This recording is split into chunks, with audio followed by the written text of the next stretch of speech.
Probably not the sin to their child.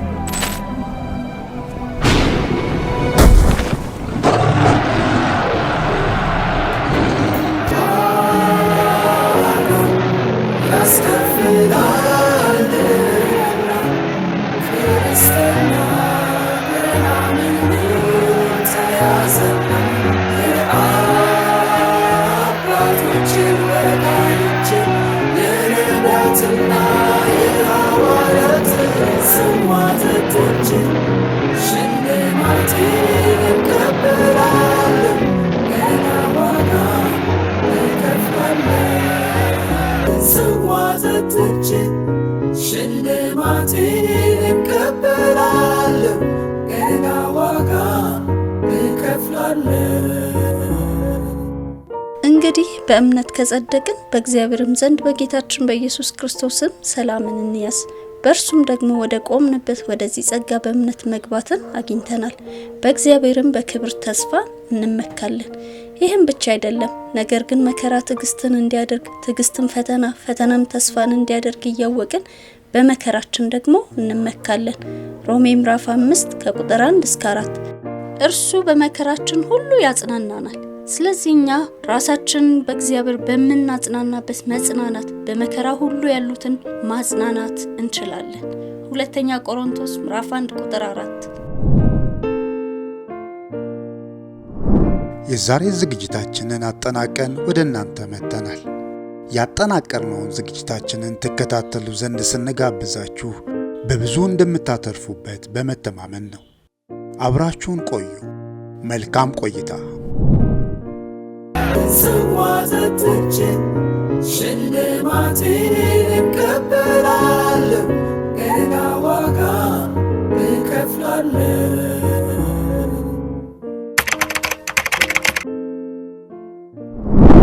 እኔ ዮሴፍ ይባላለሁ። የቡታጅራ መካነ ኢየሱስ ማህበራዊ ምክትል መሪ ነኝ። ስሜ ሙሉነሽ ተሰማ አለበም ጠልፎ ይባላል። በዘማሪ ነው ማለቤቴ የጽና ቤት ደሳለኝ ትባላለች።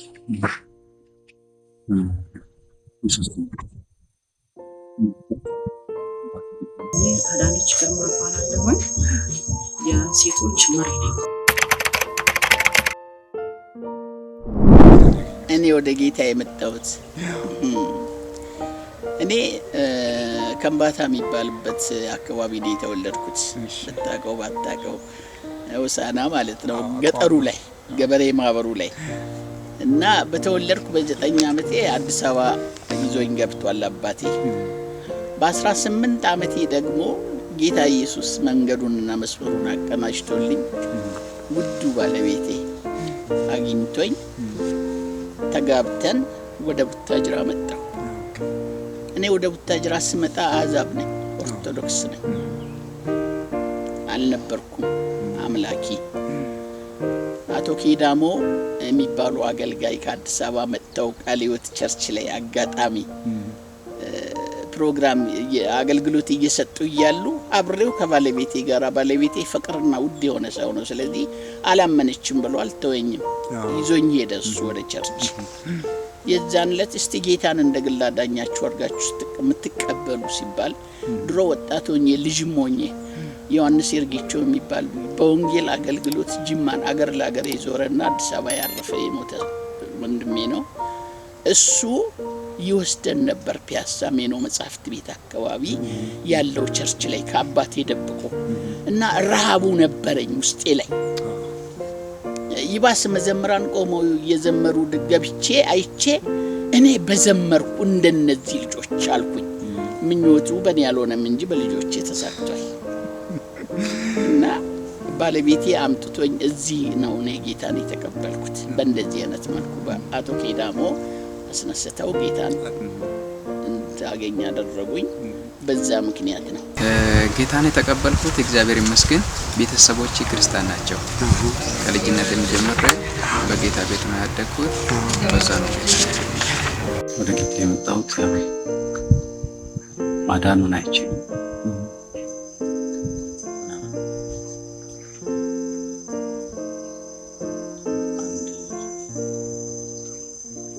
እኛ የእህቴ ግቢ ነበር።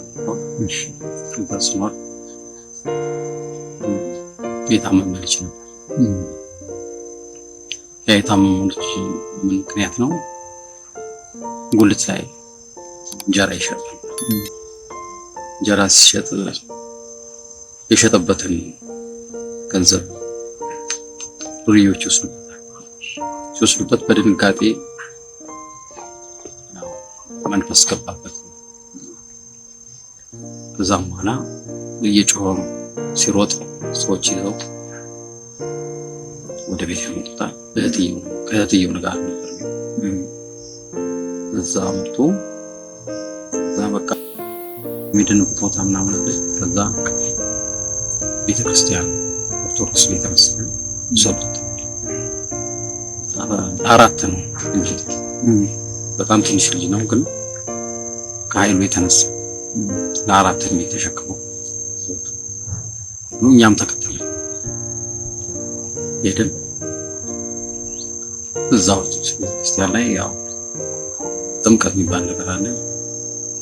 እዚህ ለኛ 12 ጀሪካን ባለ 5 ሊትር ረጭ ላይ ያፈሰሱ በመስቀል እየተመታ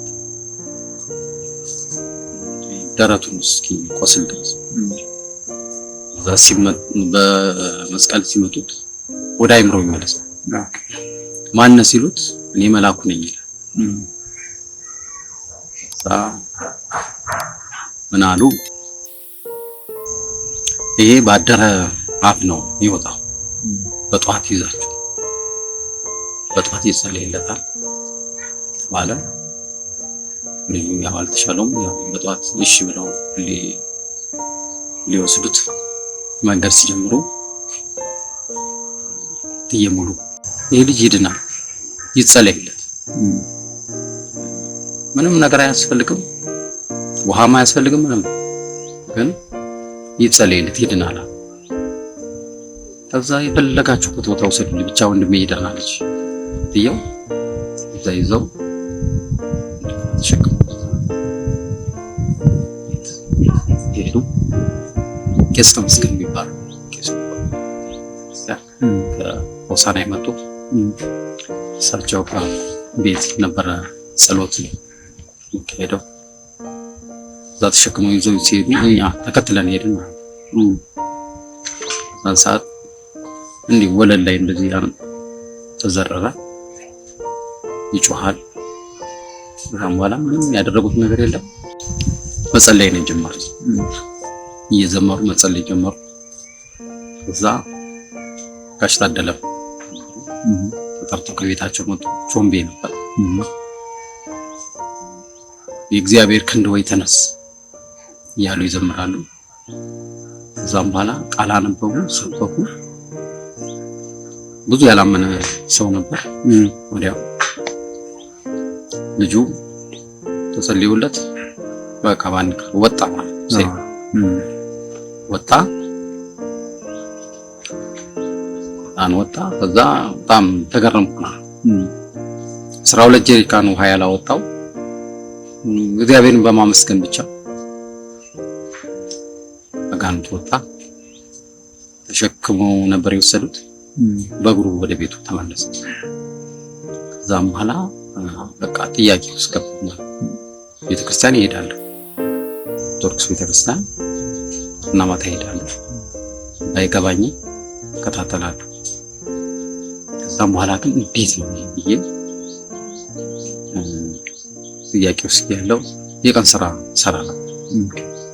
የቀን ስራ የሚያሰራኝ ሰው ግንበኛ ነበረ። ከዛ ከሱ ጋር እየሰራው ወንድምየው መዝሙር እየዘመረ አንዳንድ ቃል ይሰብከኝ ስለ ኖህ፣ ስለ መጨረሻው ዘመን እግዚአብሔር ካለመታዘዛቸው የተነሳ የሰው ልጆች በውሃ እንዳጠፋቸው ይናገራል። አሁን በመጨረሻ ግን በውሃ ሳይሆን በእሳት ነው የሚመጣው። ስለዚህ ክርስቶስን ያመነ ነው መትረፍ የሚችለው እያለ እና ውስጤ ፍርሃት ሞላ። ከዛ ያው የልጁ መዳን አለ። በቃ እስኪ ልሄድ የሚል ውስጤ አሰብኩኝ ማለት ነው። ልሄድም አላልኩትም ለልጁ እሑድ እስከሚደርስ እየጠበቅኩ ነበር። እሑድ እነሱ ቤት ሄዱ። ቤታቸው ሲሄድ ለበለብን መጣ ስራ እኮ የለም እኛ ቸርችል ነን ባክ እናንተ የምትሄዱበት ቦታ ላይ በዛ ደስ አላቸው። ታላቅ ወንድምየው ሙሉ ወንጌል ነው የሚገባው፣ ታናሹ እዚህ ከዛ በቃ ሁለቱም እኔ ጋር ነው የሚሄደው እኔ ጋር ነው የሚሄደው ተባባሉ። በቃ ዛሬ አለሙ ጋር ሄዳለሁ በሚቀጥለው ደግሞ ካንተ ጋር ሄዳለሁ አላቸው። አይስ ተስማው ይሻላል። በዛ መጣ ቸርች እዚህ ነው የመጀመሪያው ቸርቻችን ነው።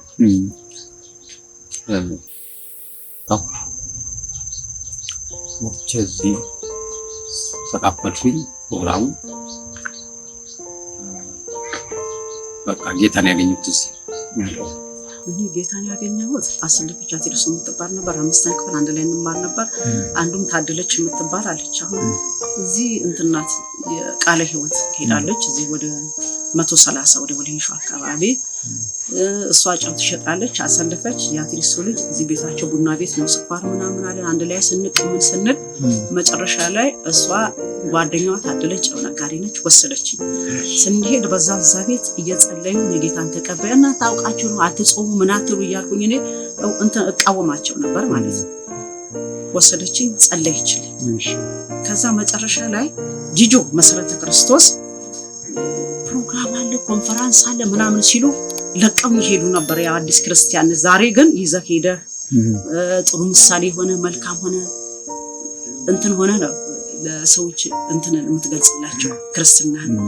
በፊት ግን ለቀው ይሄዱ ነበር። ሌላ ነገር ታወራለች ምናምን እያሉ ተከትያቸው ይችላሉ። በእግሬ ጂጆ ሄድኩ እችላል ጂጆ ሄጄ እንደዚህ ቁጭ ብለው ድራማ ምናምን በመንፈሳዊ ነገር ማለት ድራማ ሲያደርጉ ምናምን አይቼ በዛው ጌታን ተቀበልኩኝ። ታደለ ምህረት የነበሩና ዳነ ነበሩ። እዚህ ፈለቀ ነበር መሰረተ ክርስቶስ እዛ ደህንነት ተምሬ ወንዝዛ ጂጆ ነበር ጥምቀት ተጠምቄ ጨርሼ መጨረሻ ላይ ያውኔ መልሼ ጌታን ካድኩ በኋላ እንደገና አባታችን ጋሽ ታዴ ነበሩ እዚህ። በዛ ድንገት ስንተዋወቅ መጥተው ይጸልዩኝ ነበር ቤት ማለት ነው። ስሮጥ እንደዚህ መጣሁ ማለት ነው እዚህ በቃ እንደገና እዚህ ደግሞ ደህንነት ተማርኩኝ። ያው ጥምቀት አንዴ ነው አልተጠመኩም፣ ተማርኩኝ። በቃ ወደዚህ ተጠቀለልኩኝ ነበር።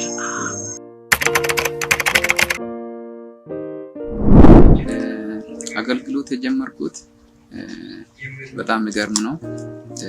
ልጅ ያለን ሰንበት ትምህርት ስንማር ስለ ጌታ ስንማር ነበር እና ቅዳሜ ሲደርስ ትዝ ይለኛል የማገዶ እንጨቱን ላይ ይዘን እንሄድ ነበር። እንግዳ ሲመጣ ቡና እንዲፈላ ምናምን እንደዛ ይዘን እንሄድ ነበር።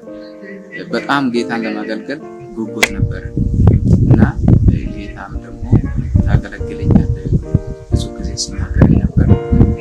በስራ ምክንያት ወደ ውጭ ሱዳን ወጥቼ ነበር። እዛም ባለውበት ድምጽ መጣልኝ ካላገለገልከኝ አለኝና በቃ እንዴት ይሆናል ብዬ እዛ ያለውበትን ሁኔታ በጣም ከባድ ነበር። ያን ነገር ሁሉ ለቅቄ መጣሁ እና በዛ ነው የምሰራበት ስራ ሁሉ ለቅቄ ካላገለገልከኝ ስል ብዙ ጊዜ ጌታ ድምጽ ይሰጠኝ ነበር። በሰውም ለኔ ራሴ ድምጽ ይሰጠኝ ነበር እና ሁሉም ነገር ትቼ ጌታን ማገልገልና ወንጌልን ማስቀጠል አለብኝ ብዬ ወደ አገልግሎት ገባሁ። ማለት ባተሊነትም ቢኖር የልጅ ወላጅነትም ቢኖር በዛ ላይ ደግሞ እንደገና እኔ ሳገባ 8ኛ ክፍል ተማሪ ነኝ።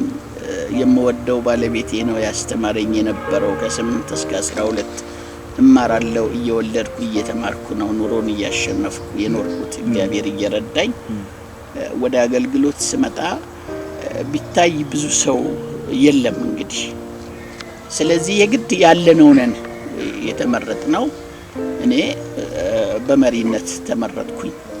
እግዚአብሔር እየረዳኝ እየመራን እያለን ብዙ ጊዜ ቆየን። እንግዲህ 2 አመት ይላል መመሪያው። ያው የሚመረጥ ስታጣ ይራዘማል። እንዲህም እያለ በመሪነት ላይ ቆይቻለሁ። ከመሪነት ባሻገር እንደገና ደግሞ ገንዘብ ያዥም ነበር። ከሱ አልፌ እንደገና ደግሞ የሴቶች መንፈሳዊ ህብረት መሪም ነበር። ወደ አገልግሎት የመጣሁት ያው ቅድም ያለ ትየሙሉ ግቢ ውስጥ በቤታቸው ሐሙስ ቀን ፕሮግራም ከቤት ወደ ጉልት ገበያ እላክ ነበር ማታ። በዛን ሰዓት ኳየር ይቆማል። እዛ ኳየሩ እስከሚያልቅ ድረስ የመላከውን ትቼ አጥር ጥግ አዳምጣለሁ። ሆነ አጥር ላይ ሆኜ ወደ 12 ሰዓት ይጀምራል ፕሮግራሙ። እስከሚያልቅ ጠብቃለሁ እና ዝማሬ በጣም ወደናል። ወደ ውስጥ ይገባል። እዛ ሲጨርሱ ሩጭ ሄጄ የተላኩትን ገዝቼ መለስ ነበር። ከዛ እንደዛ ስል በቃ ያው ጌታን ካገኘ በኋላ ይህን ጌታን ሳላገኘ ነው እንደዚህ ነው ማለት ነው። ከዛ ጌታን ካገኘ በኋላ ያው ስደቱ ቤት ተባረርኩኝ። ከተባረርኩ በኋላ ስደት እያለው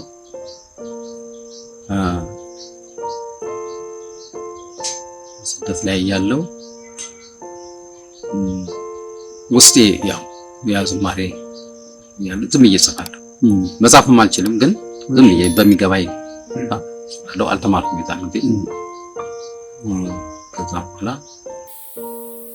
እዚህ መስራቹ ቤት ነበር እዚህ አካባቢ።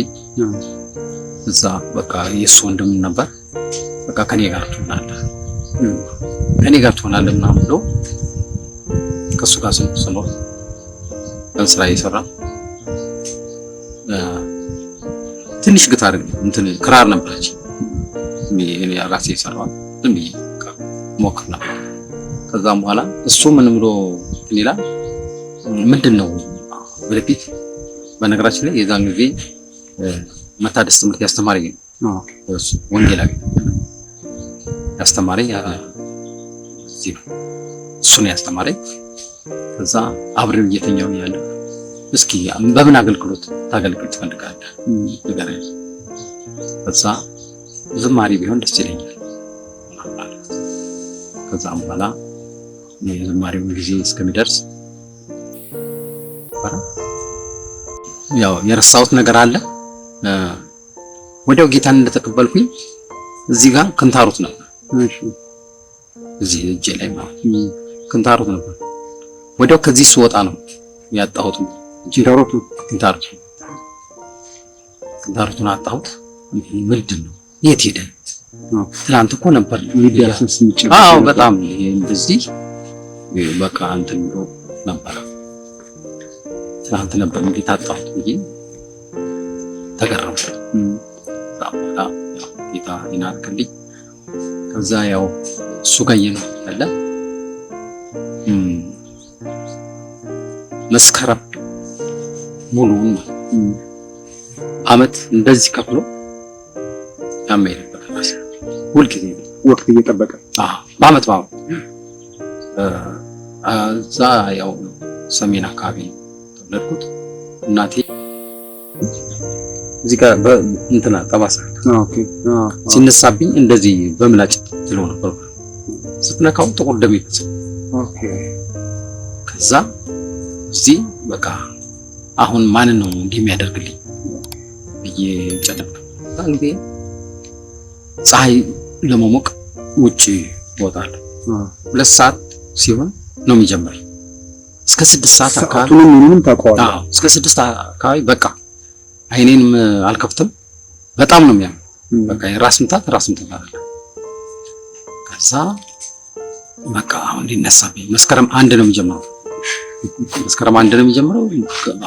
ወሩን ሙሉ ጧት በቃ አሁን ጀምሬ ነው ብዬ ወጥቼ በከበረንዳ ፀሐይ ሞቅ ስጠብቅ 2 ሰዓት ሞላ ተኩል ሆነ። እየቀጠለ ምንም የለም።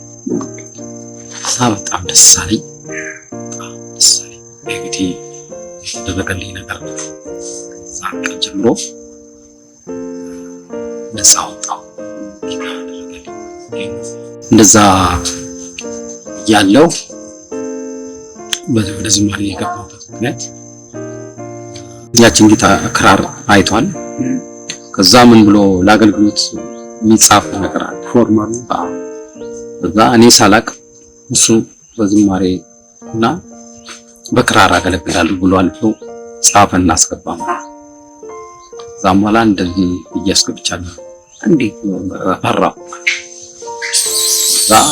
ጌታ ምረዳኝ። በጣም ስራ እየፈራ ይመጣል ወደ ይመጣል ያው ነው። ከዛም በኋላ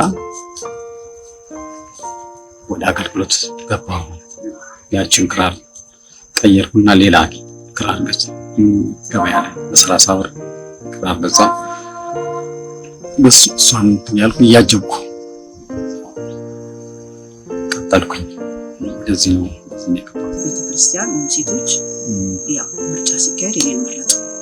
በዛ ነው እና በዛ 40 ዓመት አንድ ፋይር እናገለግላለን። የሴቶች ቀን እናገለግላለን። በዛ በመካከል በየሶስት ወሩ አገልግሎት እናገለግላለን። ሐሙስ እንጸልያለን። የሴቶች ሐሙስ ቀን ነው። በተረፈ ደግሞ እንደገና ጸሎት ጋሽ ታዴ ጋራ እየመራን እንጸልያለን። ማለዳ ደግሞ አንድ እህት አለች። ሌሎችም እየቀሰቀሰ የቾምቤ እናት ሽማግሌዋ ሴትዮ ማለት ነው። ከነሱ ጋር ማለዳ ዛሬም ጸሎት ነበር። ማለዳ እንደዛ እንጸልያለን። ወደዚህ ከመጣሁ በኋላ መጀመሪያ የጀመርኩት የማክሰኞ ፕሮግራም አለ ማታ። በዛ ቡድን መሪ ሆኜ አገልግያለሁ። እስካሁንም እያገለገልኩ ነኝ። እናቶች ህብረት፣ ጸሎት ህብረት አለ። በቃልም አገለግላለሁ። በብዙ ነገር አገለግላለሁ።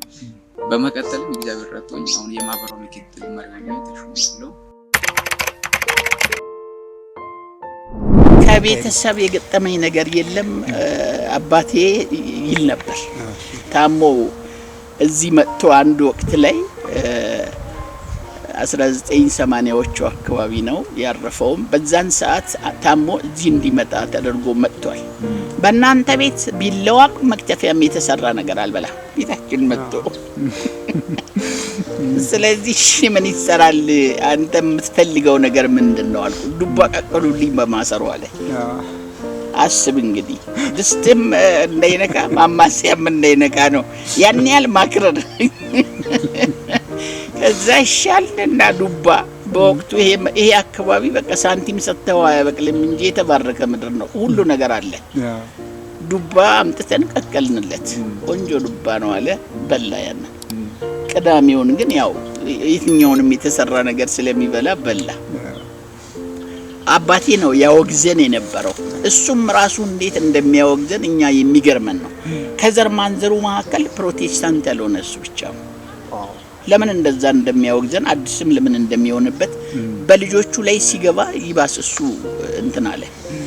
ግን ታዲያ ደግነቱ ማጆሪቲው የሱ ልጆች ፔንቴዎች ናቸው። ስደት መከራው ያ ከቤት እኔ እዚህ ማንም የለኝም። ከአያቴ ቤት ነው የነበርኩት። ስወጣ ያው ሰው ቤት ነው የገባሁት። የአያቴ ክርስትና ልጅ ማባት የትም አትሄድም እኔ ጋር ነው። ለሁለቱ ተፈቀደ እዛ ወሬ ነው። እዛ ለምን አስቀመጣችሁ ተብሎም ሰው እዛ አስቀመጡኝ። ከዛም በኋላ ነው ወደዚህ መጣሁ።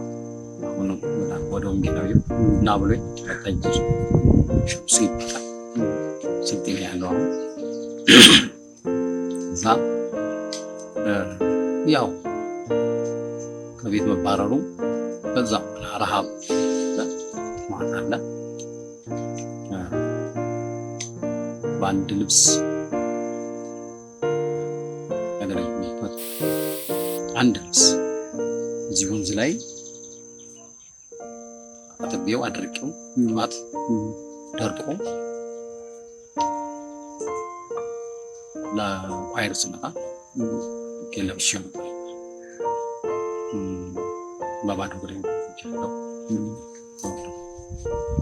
ያገለገልኩት። በባዶ ረሃብ 4 ቀን ከቄስ ጀማል ጋር በዛው ሁኔታ ስደት ውስጥ እያለሁ ቄስ ጀማል እናገኘሁት። መሰከርኩለት። ካገኘሁ በኋላ ከኔ ጋር ነው የተጣበቀው። ያው የቀን ስራ እየሰራ መሰክራለሁ። የተደረገልኝ ነገር መሰክራለሁ። ሌሎችም ይሰማሉ። እዛ እሱን አገኘሁት፣ መሰከርኩለት። ከእሱ ጋር እየኖርን በጣም ተራብን ማለት ነው። ስራ ጠፋ፣ ተራብን። 4 ቀን ሆነ። ከቤትም አንወጣም። በቃ እንዴት ነው በቃ እግዚአብሔር ለሚያስተምረው ነገር ነበረ። አንም በአራተኛው ቀን ማምሻ 11 ሰዓት አካባቢ ወጣን። ሲወጣ ሐሙስ ቀን ነበር ይለኛል። ቃለ ሕይወት ቸርች የምሽት ፕሮግራም አለ። እዛ እንሂድ ብለን ወጣን። ስንወጣ አንድ ጓደኛችን የከስራ የሚያሰራ ልጅ አይናችሁ በመዶሻ ነው እንዲህ ወደ ውስጥ የተመታው አይናችሁ ወርቁ ራው ተንስ ራምባላ እንደዚህ ዳብሳ እዛ ምሳ በላን። ወደ ቸርች ሄድን። ቸርች ውስጥ ስንገባ ያው ጌታ በቃ በተለየ ሁኔታ ቃሉ ወደኛ ነው የመጣው። እንግዲህ በኋላ ተራቡ ማን ነግሮት ነው እስከምን ድረስ እግዚአብሔር ቃል ወደኛ መጣ። ተጽናና። ከዛም በኋላ እስካሁን ጊዜ ማለት እንችላለን ተርበናል። ያው ስደት ይመጣል ያልፋል። እሱ ጋር አሁን ማይታል ነገር ማህበረሰቡ እኮ ተጣርቶ ይሳደባል፣ ከእድር ያስወጣሉ። ማህበራዊ ተሳትፎ የትኛውም ማህበራዊ ተሳትፎ እምቢ ብለህ ፈቅደህ ፈልገህ ታደርጋለህ። ክርስትና አስገድዶህ እንጂ ተቀባይነት የለው። በቃ እንዴት ነው አይቀበሉ። ትንሽ ምን ነበር መሰለህ አሁን የቃለ ሕይወት ቤተክርስቲያን መስራች የነበሩት አቶ ማቴዎስ በቃ በአካባቢው ህብረተሰብ በሕክምና በጣም ይወደዱ ነበር። ይባስ ይመለኩ ነበር። እንደው በሚሰጡት አገልግሎት ማለት ነው። ብዙ ሴቶች በወሊድ ይሞቱ የነበረውን፣ ህፃናት ታሞ ይሞቱ የነበረውን ሰውየው የኤንጂኦ እንትን ነው ይመስለኛል የቃለ ሕይወት ዶክተር ባሎ የሚባል አሜሪካዊ ከኩየራ ተያይዞ እዚህ ከፍቶት ሄደውን ክሊኒክ ነው ለሳቸው ሰጥቷቸው እሳቸው ህክምና የጀመሩት። ቦታ ስላጡ ቤትም ስላጡ እዛው ህክምና ፋርማሲያቸው ውስጥ ክሊኒካቸው ውስጥ ነው ቤተክርስቲያኑን የከፈቱት። ስለዚህ ህብረተሰቡ አሁን እሳቸውን በጣም የሚወዳቸው አፕሪሺየት ያደርጋቸው የነበረው በምንድነው? በህክምናቸው ነው። ዘን በዛ ሰበብ እሳቸው አይነቀፉም። ገብተዋል። ያው በመንግስት ደረጃ የባሰ ነገር ሲመጣባቸው ለእስር ተዳረጉ እንጂ እሳቸው ስደቱ ብዙ ያገኛቸውም። ሌሎቻችንን ግን ድንጋይ ይወረወራል ሆን ተብሎ ድንጋይ ላይ ትምህርት ቤት ስንማር ከክፍል አስወጥቶ ያባረራሉ ተማሪዎች። እኔ 2-3 ጊዜ ገጥሞኛል። የመጀመሪያ ልጄ ነፍሰ ጡር ሆኜ ትምህርት ቤት ሄጄ ስመለስ ልክ የ6 ወር ነፍሰ ጡር ነኝ። አንደኛው ጩቤ አውጥቶ በዚህ ጩቤ ሰንጥቄ ልጅሽን ስላወጣ ትምህርት አቁሚ፣ የጴንጤ ትምህርት ቤት የለም ብሎኛል። እየሳቅኩ ነው። ወዴት ሄድኩኝ? ወደ እሳቸው ቤት ሄድኩኝ። እንደዚህ ብሎ አለኝ ለገሌ ብዬ ነገርኳቸው ተማሪውን ስም። እስቲ ቆይ እስከምትወልጂ ድረስ ተይዋሉ። ተውኩት። ትቼው በወለድኩ በ15 ቀን ውስጥ እጄ ሚኒስትሪ ተፈተንኩ። እግዚአብሔር ረዳኝ። 84 ነጥብ አምጥቼ አንደኛ ነው የወጣሁት። በዛ ምክንያት እንግዲህ በስደቱ ምክንያት በዛን አጋጣሚ ነው የሰውየውም ልጅ ታስራ ፖሊስ ጣቢያ የተገረፈችው። ተማሪ ነበረች እና ብቻ እግዚአብሔር አሻገረን እንጂ ብዙ ነገር ነበር። በዝግጅቶቻችን ላይ ጥያቄ፣ አስተያየት እንዲሁም ጥቆማ ካላችሁ ከታች በተጠቀሰው አድራሻችን ልታደርሱ ትችላላችሁ። ለዛሬ እዚህ ላይ አበቃን። በሚቀጥለው የጽናት ዝግጅታችን እስክንገናኝ ከእግዚአብሔር ከአባታችን ከጌታችንም ከኢየሱስ ክርስቶስ ጸጋና ሰላም ከሁላችን ጋር ይሁን። አሜን።